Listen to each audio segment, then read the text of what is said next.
This is Agriculture Today, and I'm Shelby Varner with the K-State Radio Network.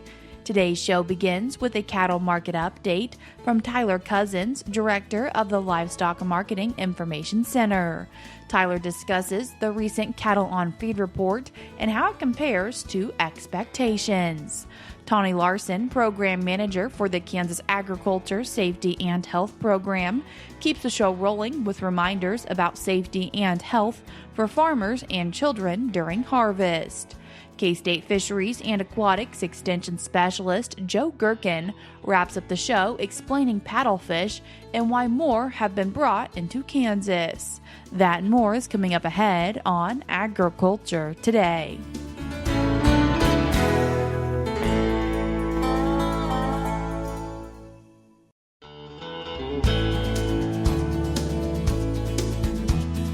You're tuned in to Agriculture Today, and we start our Monday show with a cattle market update from Director of the Livestock Marketing Information Center, Tyler Cozzens. Tyler, thanks for joining us today.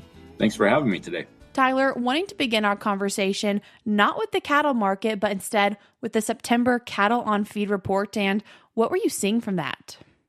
Yeah, so this is kind of that monthly report that we get. And, by and large, I think this September cattle on feed report was largely considered somewhat neutral, kind of within expectations that we were kind of expecting, but still bears some discussion here because I think there's some key things to kind of tease out of this. So we'll kind of get into some of this discussion here and kind of highlight some things from the report, but also discuss some of their pre-report estimates. So kind of starting off with some big picture discussion of the cattle on feed as of September 1. The report showed cattle on feed was actually down 1.1%, or about 118,000 head, to nearly 11.1 million head. Actually, pre-report estimates, on average, analysts were expecting cattle on feed to be down from a year ago, with estimates ranging from down about 1.3 to about 0.3%, with an average estimate of down 0.9%, or about 101,000 head, which is right in line with that what we actually saw from the report. The estimated decline in cattle on feed was largely not unexpected and fell in line with reports like I noted there. But, it highlights the trend that we've been seeing in lower cattle supplies in feedlots, which has been occurring since actually about December 2024. Looking a little bit further into the report, fed cattle marketings in August, those were actually just under 1.6 million head, which was a decrease of about 13.6%, or 248,000 head. August fed cattle marketing of nearly 1.6 million head. It actually marks the lowest level of fed cattle marketings for the month of August on record. This is even below the dip to 1.5, almost 1.6 million head that was seen about a decade ago. And so actually, kind of looking at pre-report estimates, analysts were expecting this decline, with declines ranging from about 12.4 to about 3.5%, with an average decline of about 12.9%, or 235,000 head. So largely, this fell kind of in line with pre-report expectations for fed cattle marketings, but it was actually a little bit larger than analysts were expecting. But some of the decline that it can be noted as far as fed cattle marketings, it was actually due to one less slaughter day, but still a pretty substantial decline there. So it is noteworthy, this decline in fed cattle marketings, and it also bears watching here in the coming months here to see if this trend continues, to see these marketing levels trend below kind of these historical levels that we've been seeing. Now, switching over to some of the cattle placement discussion here. In August, cattle placements were down 9.9%, or 196,000 head, to nearly 1.8 million head there in August. This fell within the range of pre-report estimates for cattle placements in August. Analysts were expecting placements to be down about 11 to about 6.5% from a year ago. Average pre-report estimate was expecting placements down about 9%. So fairly close to the actual number there. The decrease in cattle placements in August to 1.8 million head ranks as the lowest number placed in August, actually dating back to 2015, when it actually dipped to about 1.6 million head. So we're kind of seeing a theme here of some of these, the cattle on feed report statistics kind of dating back to what we saw about a decade ago. Now, kind of some other discussion here on the placement side of things. So kind of this decrease in placements is due partly to the Mexican border remaining closed to cattle imports, largely from those fears that are still persisting regarding the potential spread of New World screwworm into the U.S. Looking a little closer at cattle imports from Mexico, just a quick update there. Year to date through July, cattle imports from Mexico are down 73%, or that's about 625,000 head. So those lower cattle imports from Mexico are a contributing factor into the lower placement numbers. This also then kind of flows into a factor in the lower market-ready fed cattle supplies that we're seeing, and just those lower marketings that we've been seeing for the last several months here. So a few other pieces of information from this cattle on feed report, digging into kind of that placement side of things, looking at the placement by weight categories. So as expected, placements were down nationally across those weight categories. Specifically looking at some of those placements of cattle weighing less than 600 pounds, those are actually down 10% to 355,000 head. 600 to 700 pound placements were down 13%. 700 to 800 pounds were down 10%. And then those 800 pound and above were actually down 8%. So by and large, we're seeing about double-digit declines in those weight categories for placements there. And as I had mentioned earlier, that 10% decline in August placements to nearly 1.8 million head is the lowest for the month of August since 2015. So kind of looking at these weight categories for each respective weight category, it was the lowest number of placements for those categories since 2015. So kind of this 2015 timeframe is noteworthy because that was that last bottom cycle for the last cattle cycle. So this is kind of signaling that cattle supplies will continue to remain tight here for the foreseeable future here as we get through 25 and into 26. So another piece of information from the report is kind of looking at some of the number of days that cattle are on feed, specifically looking at cattle on feed over 120, 150, and 180 days. So kind of some of the things that we're seeing is these cattle are still remaining on feed for a longer period of time than we historically have seen. So for cattle that have been on feed over 120 and 150 days, each of these are both up about over 5% to almost 6% from last year.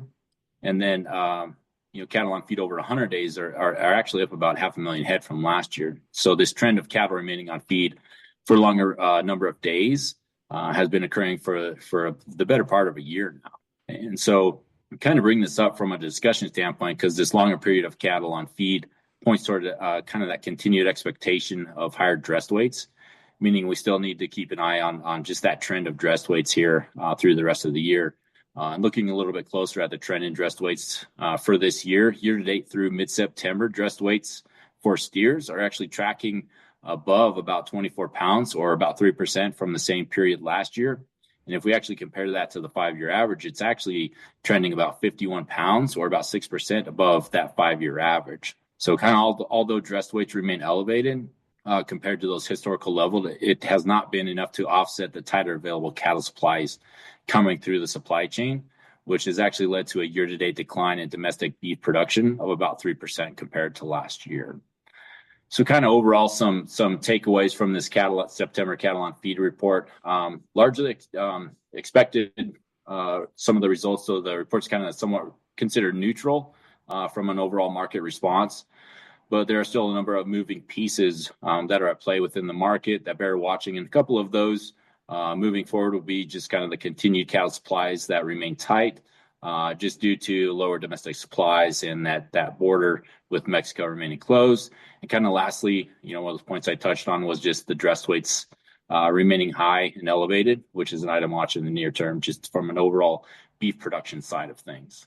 Tyler, circling back to the cattle market, as we're looking at it and taking into consideration what we're seeing currently as we've passed the unofficial end of grilling season, Labor Day, and comparing also to last year, what are you seeing? Yeah, so I think kind of looking at some of that kind of post-Labor Day grilling season timeframe, kind of looking at the box beef side of things, seasonally what we see is some of that demand profile start to change a little bit as people are more indoors, not outside grilling as much. And so we're kind of seeing some of that play out in just that box beef cutout value starting to move a little bit lower compared to last week, down to about $13. But I think if we kind of look across the primals and so forth, we're seeing that decline. But I think comparatively to a year ago, we're still seeing some of those values that are 20, 30, almost 40% above where they were a year ago. So, kind of still points to a strong demand picture, just from the beef side of things. But I think we have to keep in mind some of this seasonal trend kind of post Labor Day factors into the box beef cutout value. And then we kind of think about just overall demand for just fed cattle supplies. That trickles down into that too. So we're seeing a little bit of a slowing in prices there for the 5 area fed side of things, down, $3 or so on a live basis and about $7 to almost $8 on a dress basis. But still, compared to a year ago, we're sitting up about 30% compared to a year ago. So still some strong prices compared to a year ago.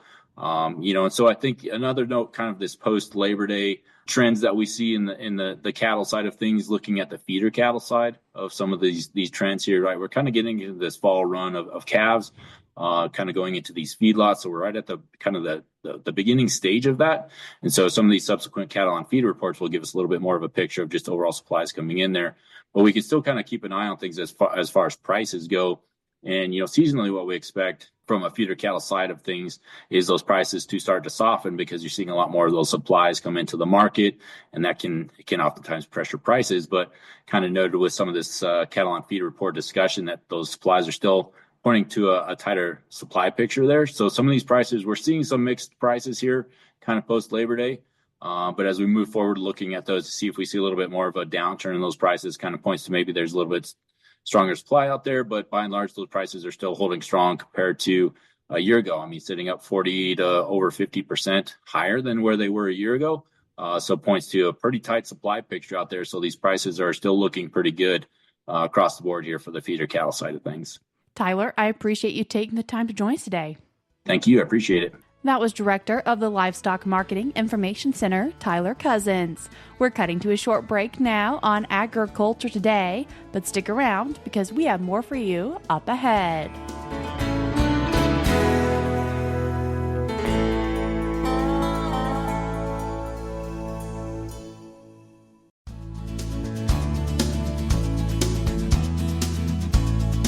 You're tuned in to Agriculture Today, and we continue our show with a few reminders when it comes to grain bins and grain harvest with Program Manager for the Kansas Agriculture Safety and Health Program at K-State, Tawnie Larson. Tawnie, thanks for joining us today. Hi, Shelby. I'm happy to be here. Tawnie, as we're thinking about grain storage and are in the midst of fall harvest for some people, a few reminders as this week is also National Farm Safety and Health Week. And when we first think about grain harvest for this conversation, grain carts, and what are some concerns? So one of my number one concerns would be that grain carts and kids do not really mix. And just never let your kids, especially young children, play on the grain as it's being harvested. We don't want them to be engulfed in the grain or get caught up in an auger. It's just a really good idea to keep them out of the grain carts and from playing with any loose grain. And as we know with most machinery, including harvest machinery, usually very, very large. And so keeping track of young children and each other. Yes, there are a lot of moving parts during harvest. And one thing I like to recommend people do with children when they're out around equipment is give them either a safety vest or a bright colored T-shirt or something so that people know that they're out there and they can see them more easily. It would be best if they're just not around the area, but if they are, and lots of times they are, then put them in something bright, and so that everybody can see them. When we're thinking about grain bins then for grain harvest, maybe needing to get them cleaned out still, what are a few reminders for making sure they're safely cleaned out? So cleaning out grain bins is an important part of harvest and getting ready for grain storage. And many farmers are doing that this time of year. So the safest way to clean out the bins is to not go in the bins themselves. So using long-handled tools through access doors or maybe even through the top, vibration or pneumatic devices using air to break up any spoiled grain or leftover grain would also be suitable rather than getting into the grain bin itself. Then there are also vacuums and robots. There's a really cool little robot. It's called the Grain Weevil, and it actually goes in and can break up grain and clean up grain so that it's easier to get things taken care of without getting into the grain bin. And if there's badly caked on or spoiled grain, also you can call a professional and have them help.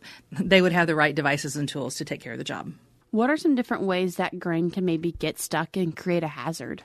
So there's a couple different ways. One is the grain can form a bridge, and unbeknownst to the farmer, there can be a void. And so they may think that they're getting in and it's a solid surface, and it's not. There's actually like a balloon or a hole in the middle of it. So that can be really dangerous. And if someone walks on top of that bridge, they can fall and become engulfed.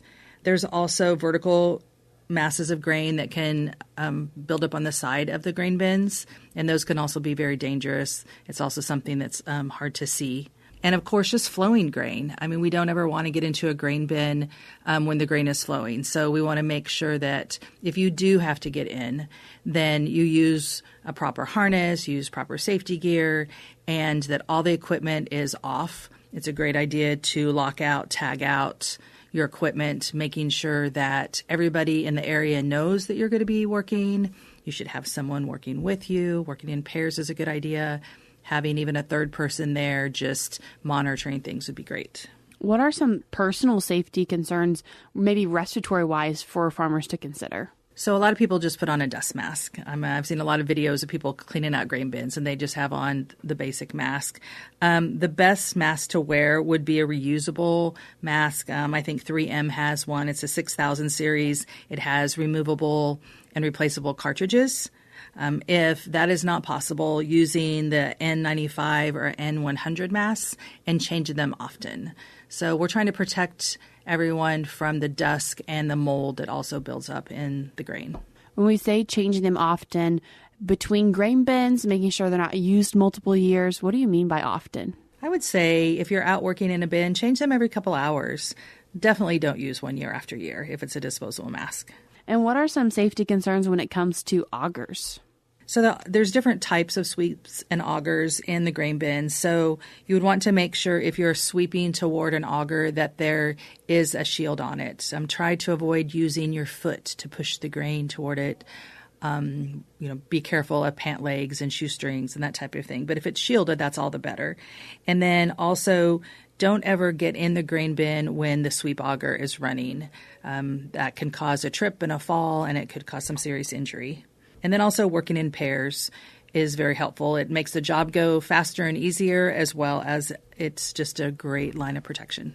And ideally, the grain flows well in and out, and we don't have to get in the bin until it is completely safe and good to go. However, sometimes that isn't the case. So what's your recommendation? What are your really important safety reminders for farmers if they have to get in the bin? So if they absolutely have to get in the bin, I would say they need to make sure they have a harness on. They also should have someone with them watching them, maybe from the top if it's full of grain. Also someone on the ground to monitor. And, I guess think about why you're getting in the bin. If it's to break up some dried or spoiled grain and maybe there's a void there, then use a long pole rather than getting in and trying to step and walk on the grain. Are there any concerns for gases in the bin? There definitely are.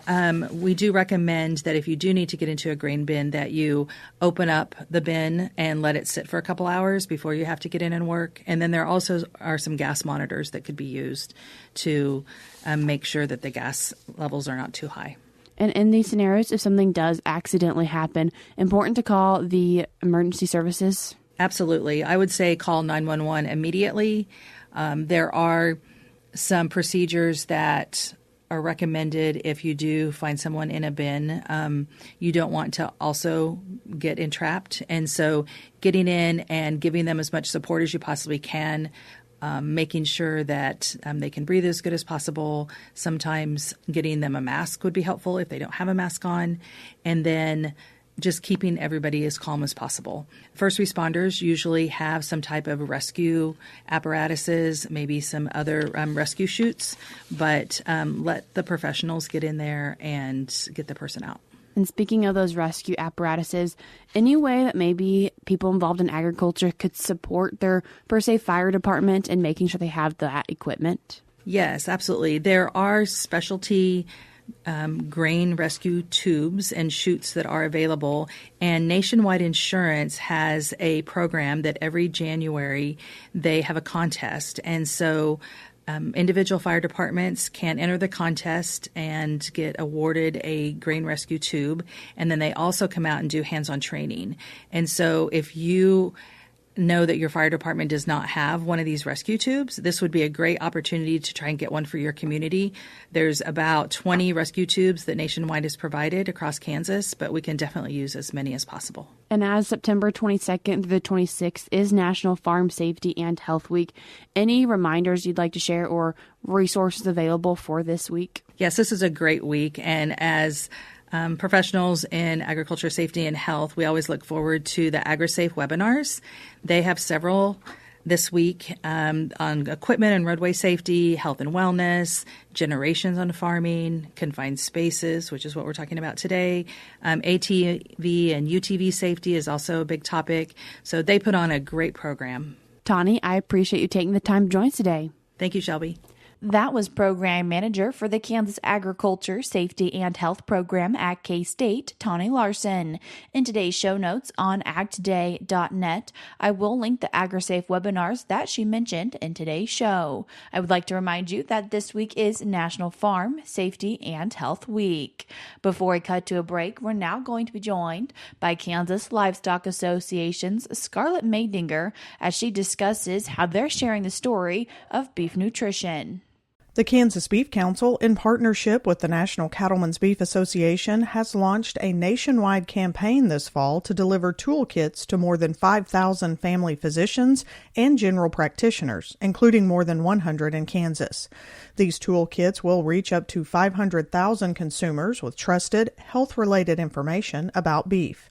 Each toolkit provides evidence-based research showing beef is a high-quality, nutrient-dense protein, clinical takeaways that make it easy for doctors to translate the science into practice, and clear patient handouts that empower families to choose protein-rich, balanced, and satisfying foods that support strength. In addition to the toolkits, the Kansas Beef Council has placed ads in 3 Kansas health professional publications, reaching 4,000 healthcare providers across the state. These ads reinforce beef's positive nutrition story and keep it top of mind with trusted professionals who guide everyday food decisions. Healthcare professionals remain one of the most trusted sources of nutrition information. By equipping them with credible, science-backed materials, beef is positioned as a foundational food for health from everyday family meals to long-term wellness. This type of outreach has garnered positive results. Year after year, surveys show an 80% average increase in the likelihood that healthcare professionals will recommend beef after receiving these toolkits. I'm Scarlett Madinger. If you'd like to find out more information about the Kansas Livestock Association, you can do so by going online to kla.org. Once again, that is kla.org. We're cutting to a short break now, but we'll be right back.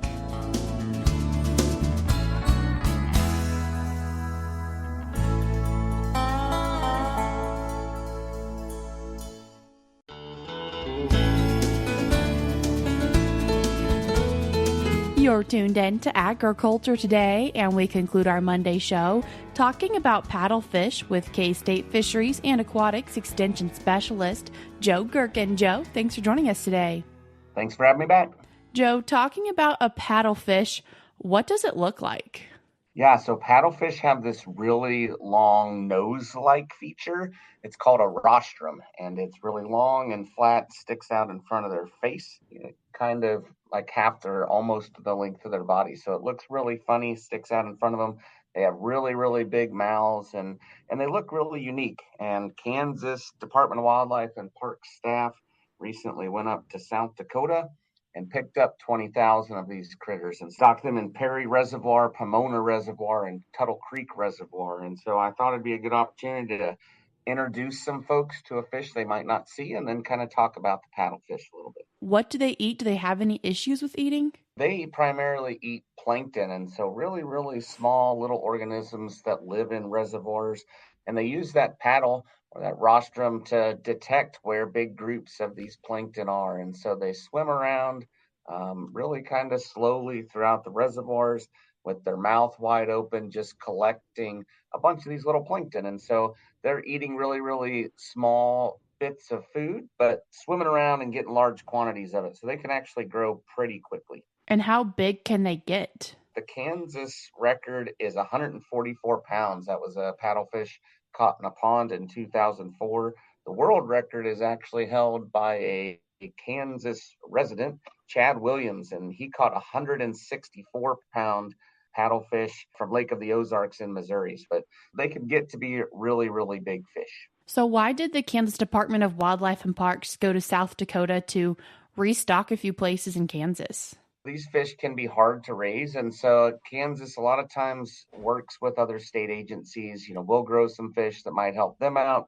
They'll grow some fish that maybe they're more specialized to grow in their facilities. And so they went up and they got these young fish. These fish can grow really quickly, so they can grow about an inch a week, and they can get pretty big pretty quickly. But they're restocking them in Kansas because Kansas is part of the historical range where these paddlefish would have been found historically. And so trying to expand them back into the range where, they used to be found is a big part of it.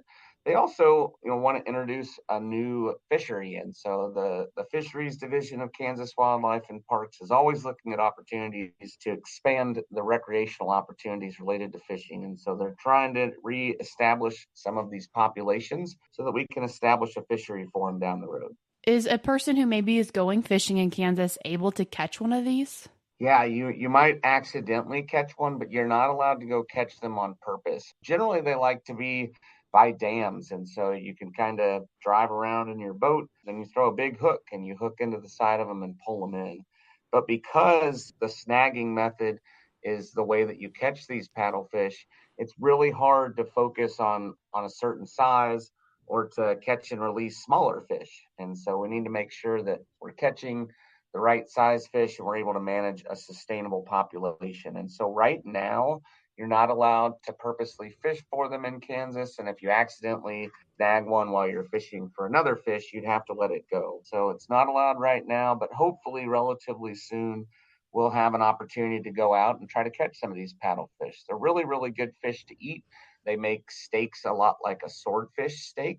You can get a lot of meat off of them. So we're hoping that we have that opportunity relatively soon to go out and catch some of these big fish in Kansas. Joe, when the Kansas Department of Wildlife and Parks brought back fish, do they bring back females and males, and hopefully we'll be also getting bred and having babies in Kansas?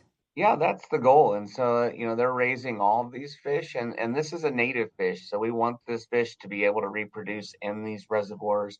We're trying to get the population kind of jump started. But we want to have a viable breeding population that can add new babies to the reservoir, to the system, and then we'll be able to harvest some of the bigger individuals. So definitely hoping to have males and females and a breeding population in each of these locations. That was K-State Fisheries and Aquatics Extension Specialist Joe Gerken. That's all we have for you today on Agriculture Today, but we'll be back with more for you tomorrow.